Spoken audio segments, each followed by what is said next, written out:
مبارک روزش گیره شب حالش قبرش باقی از باقی جنت و تپه که میبرم میمونن و خاک نیست و یا باقی از باقی بهشت یا اینکه چکری از چکری های دهشتناک دوزخ پیغمبر خدا نه القبر اما روضة من ریاض الجنه او حفرة من حفر النار قبر یا باقی از باقی بهشت یا اینکه کمری از کمره های دهشتناکی دوزخ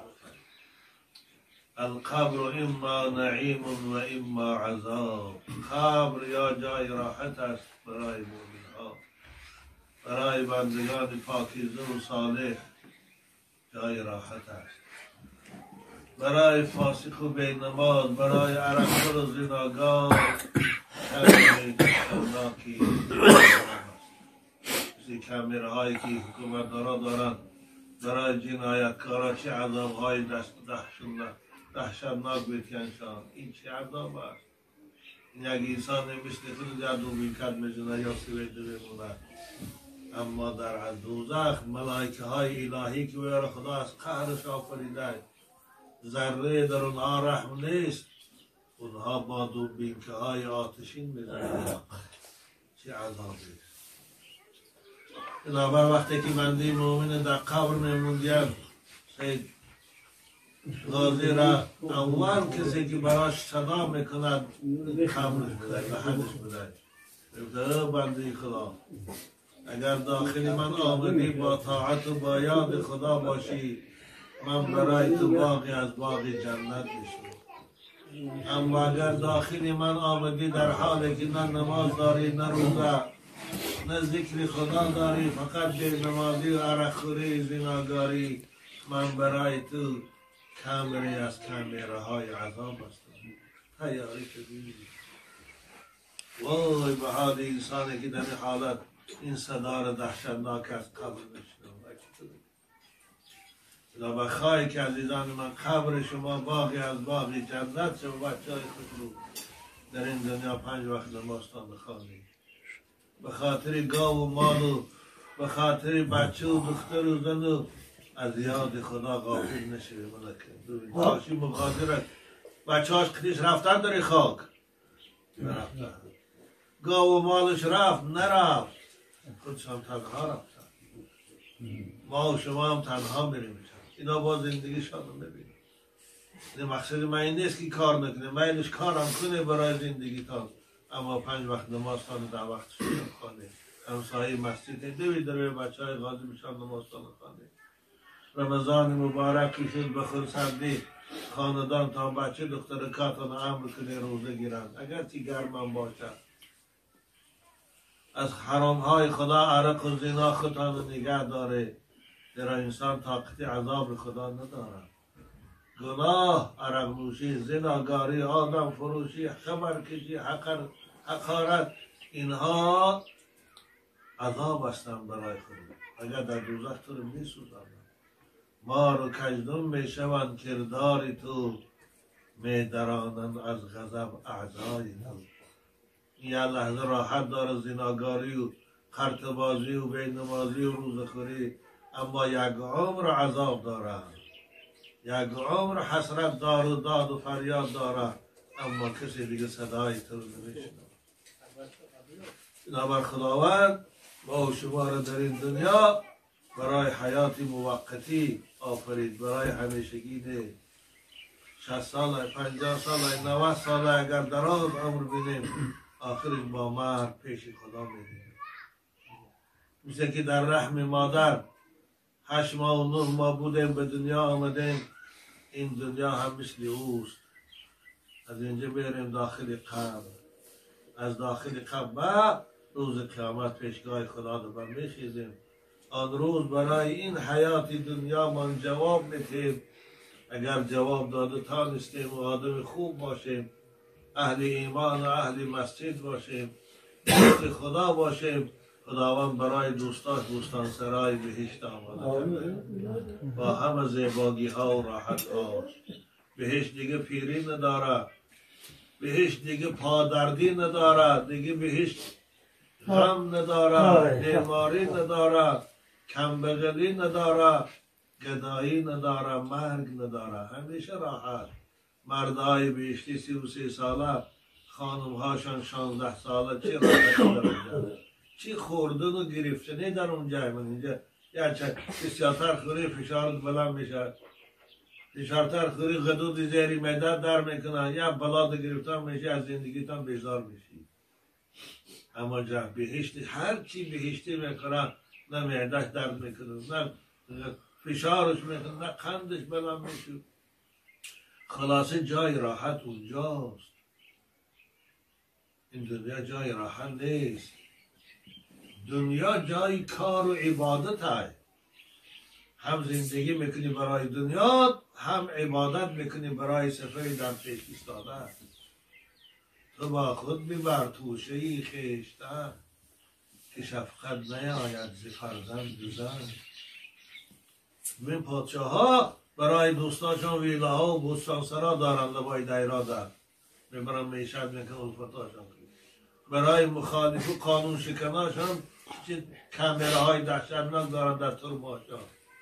خداوندم برای بندگان فرمانبردارشو، برای بندگان خدا دوستش بستانسرای جنت آماده کرده، قصرهای عالی. اما برای بندگان ناشکرش، برای بندگان ناسپاسش، برای بندگان قانون شکنش، خداوند عذاب دهشتناکی دوزخ آماده کرده. وقودها الناس والحجاره علیها ملائکة غلاظ. خدا میگه اون کمر آتشی که من آماده کردم مثل کمرهای این دنیا نیست. آتش او کوهها و سنگ هاست، چه حرارتی بلنده دارد، داخل هوای سرنگون میپرتاند. خدا نداری بر کفی پا طاقتی خار. بچه‌های خوشروی بار دستاتونو بالای لخچه علاب دمونه، چند که سوختنش ده طاقت داره، نداری؟ طاقت نداشته باشی در اون آتش دهشتناک چطور طاقت میکنی؟ نداری بر کفی پا طاقتی خار، دلیری چون کنی بر گلخنی نار. و امروز خداوند ما و شما رو فرصت داده، 40 ساله، 50 ساله، 70 ساله، وظیفه ما بندگی خدا کردنه. سحر نماز بامداد خانه بستید در اخفای کار و باردان سید، تا نمازی پیشین که با طهارت دید در جای کار در پیشین خانه و تا عصر کار کنه. خلاصه انسان برای بندگی است، نه برای خوردن و کار کردن. زندگی مقصود بهر بندگی است. مولانا رومی میگه، جلال الدین بلخی، زندگی مقصود بهر بندگی است، زندگی به بندگی شرمندگی است. دولت هم بید فرمان جناب عالی برای قانون شکنان رو چه جزا میتیند. اند حتی تنظیم رعایت نکنی میبرن جریمه تا میکنن. خیال میکنی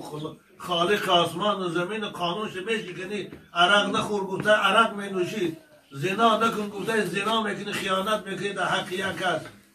نماز خوان گفته نماز نمیخونی، خیال میکنی وای تو رو جزا نمیتی. این پادشاه ها جزا دادن قدرت داشتن، وای کی ای تو متهمه. گفتی روزبای گالی بارگندن که این کرسی چی کپه اونجا در بدوشان نمازاتان خانه بچه های خوب. کار کنه شیطان فریبتان نکنه، کار کنه که شیطان بدبخت وسوسه کرده حال یاشی معیشت کن پگه پیر شوی با توبه میکنی نگوه. به بوی پیری چندین نوجوانی برفتم به اطاعت از این دار فانی. هر جوانا رو من جنازش خانم 15 ساله رم، 20 ساله رم، 42 ساله رم من روز خواندم جنازش برفت.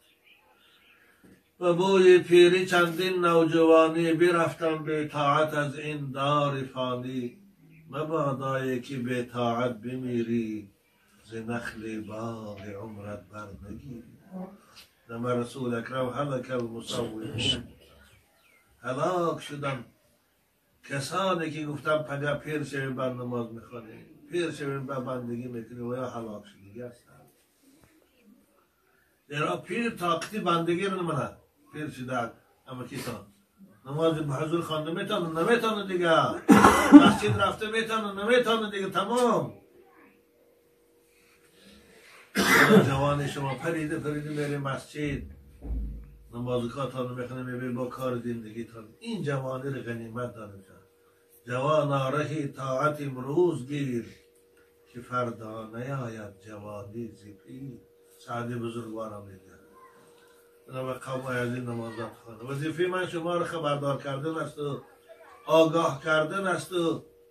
بیدار کردن که فقط پیش خدا رفته دعوا نکنه که پروردگار با ایشان نوردین جان خانی ما می آمد ضیافت ما رو میخورد ما رو یک بار نصیحت نکرد ما رو یک بار از عذاب تو نترسان ما رو یک بار از بهشت تو خبردار نکرد خورد و خس برفت به خاطر همون روز که شما بالای من در این دعوا رو نکنه من شما رو برای آگاه میکنم که هوشیار شوی جوانی رو غنیمت دانی به بوی پیری نشوی و بوی پیری چندین نوجوانی برفتم به اطاعت از این دار فانی مبادایی که به اطاعت بمیری ز نخل باغ عمرت بر نگیری عمر انسان مثل درخت ہے درخت حاصلدار مصاحبش بخواش قابل میکنه تربیهش میکنه آوش میتیه نوده های زایتیش میزنه طرفدارش میکنه تربیهش میکنه عمر انسان هم با طاعت خدا با پاکیزگی باشه و عمر مثل درخت حاصل پیدا خدا وی دوست بداره اما عمر به طاعت مثل درخت به حاصل است حاصل که نداشت صاحبش تعبیرش میبرش ایزمش میکنه علاوش میکنه عمر به حاصل هم خدا صاحبش فقط در دوزخش میسوزه به فرض اگر رسی در پیری یار قدی پیران ندارد طاقت بار خوب انا فرض کردیم 60 درفتی 70 درفتی یک بار سر تا سجده نزدی 70 بعد به هوش آمدی که توبه کردی نماز خواند او سفید پیر مسجد رفته میتانه او سفید پیر خسته شیشته میتانه او سفید پیر به حضور طهارت کرده میتانه نمیتانه دیگه برد این بار طاعت جوان ها میکشند در جوانی عادت کنه پیرم کشه و رفتن میگره هم تو اما در جوانی عادت نکرد وقت از پیر کشید دیگه نخوشش میبیا خیزه طهارت کنه نخوشش میبیا خیزه نماز نخوشش می مسجد رو نمای جوانی ها تا بچم غنیمت دانه جوانی ها را پگه رسول اکرم در لا تزول قدم عبد بین یدی الله حتی یسأله عن اربعین و سید غازی همه لحظه که در قبر مونده روح او رو خدا حاضر میکنه پیشته میبرن مفتش الهی دستاش بسته میپرسش بندی من به تو عمر دادم این عمر در کجا صرف کردی من به تو جوانی دادم این جوانی رو در کجا صرفش کردی من به تو ثروت و بایگری دادم این از کجا یافتی و در کجا صرفش کردی ما علماء ها رو خدا میگه من به تو علم دادم بندی من به این علم من دادگی چی عمل کردی این 4 سوال در لحظه اولی در قبر موندن است وای به حال کسی که این سوال ها در جوابی با ثواب داده بخواه چی دست قبر بسیار رسول اکرم وقتی که عذاب قبر بیاد میورنه آب دیدشان میره آب دیدشان میره خدای بده من عذاب قبر رو میده من در سجده دعا میکنی میشم سبحان ربی الاعلا سبحان ربی الاعلا سبحان ربی الاعلا 3 بار 5 بار که گفته تازگی گوی خدایا من از عذاب دوزخ خود نگه دار خدایا من از عذاب قبر خلاص کن خدایا من از این فتنه هایی که جامعه مبتلا شده است نگه دار پناه گیری بچم این تعلیم رسول اکرم صلی الله علیه وسلم خداوند دعا کنید آغازی ما را گوشی پرنون ناشدن نکنه حاشم کنید شما خیر احسان های فرزنداش ما را دراش کرده خداوند در دست خانه پرنون همچون حدی به روحش برسانه با بچهاش این خمای ما را همشان خداوند نگهبان شو و عمر دراز و رزقاشان رو فراخ کنه توفیق بندگی نصیب شد